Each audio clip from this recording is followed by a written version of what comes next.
आपण पाहतोय आता आपले प्रतिनिधी यांनी इथला आढावा घेतलेला आहे। काय आहे त्यांचं म्हणणं आपण ऐकूया।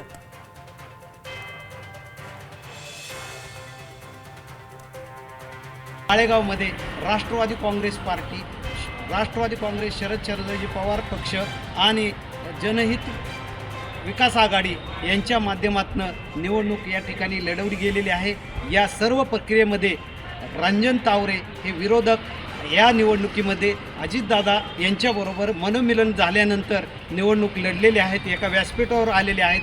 त्यामुळं या निवडणुकीकडे संपूर्ण तालुक्याचं, जिल्ह्याचं लक्ष केंद्रित झालेलं आहे। परंतु या सर्व प्रक्रियेमध्ये माळेगावमध्ये अपक्षांनी मोठा असा संघर्ष या ठिकाणी निर्माण केलेला आहे। ही जी काय युती झालेली आहे त्या युतीच्या माध्यमातून नाराज मंडळींनी आपलं भवितव्य आजमावण्यासाठी अपक्ष उमेदवारी जाहीर करून त्या ठिकाणी मोठी अशी लढत दिलेली आहे।